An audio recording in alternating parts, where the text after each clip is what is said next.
అందరికీ welcome back to my channel. అందరూ ఎలా ఉన్నారు? నేనైతే చాలా బాగున్నాను. మీరు ఎలా ఉన్నారో కూడా నా కామెంట్ బాక్స్లో పిన్ చేసేయండి. డే 3 వీడియోస్ కోసం అయితే చాలా ఎదురు చూస్తున్నారు కదా. సో ఫైనల్గా డే 3 వీడియోస్తో మీ ముందుకైతే వచ్చేస్తున్నా. ఇంటి ముందు రథం ముగ్గు అయితే వేసేసుకొని ఇంకా స్టార్ట్ అయిపోయినాం టెంపుల్ కాడికి. అన్నయ్య చూసాడా ఎలా ఏడుస్తున్నాడో. నాకైతే ఈ డ్రెస్ వద్దు, కోట్ వేయమని ఏడుస్తా ఉన్నాడు. ఇంకా క్రౌడ్ లో ఎక్కడలే అని చెప్పేసి నేనైతే ఇంకా అలానే తీసుకెళ్ళా. ఫైనలీ ఈ రోజు అయితే రథోత్సవం అనమాట. అందుకే నేను మా బావ మా కన్నయ్య అయితే ఎర్లీగా రెడీ అయ్యి వెళ్ళిపోయినాం. అక్కడ బెలూన్స్ తీసుకుంటూ నా చేతిలోంచి బెలూన్స్ మా కన్నయ్య లాక్కొని బాగా ఎంజాయ్ చేస్తున్నాడు. చూడండి ఎట్లా ఆడుకుంటున్నాడు. మళ్ళీ బెలూన్ పగిలిపోయిందని చెప్పేసి ఇంకోటి కొనిపిమ్మని ఏడుస్తా ఉన్నాడు.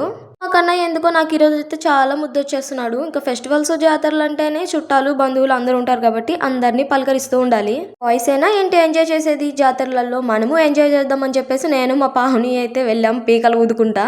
మీ కన్నయ్య ఎక్కడ? మా కన్నయ్య అయితే నిద్రపోతున్నాడు. సో వాడిని రూమ్ లో బొనుకోబెట్టేసి మేమైతే మొత్తం ఒక రౌండ్ వేసేద్దామని వెళ్ళాము. ఇక్కడ చాలా రకాల గేమ్స్ అయితే ఉన్నాయి, కానీ నేనైతే గన్ షూట్ కూడా ఆడాను. అయ్యయ్యో, కానీ ఒక్కడు కూడా తగలేదు, అందుకే నవ్వుతున్నా. నెక్స్ట్ వీడియోలో క్లారిటీగా చూపిస్తా, ఓకేనా?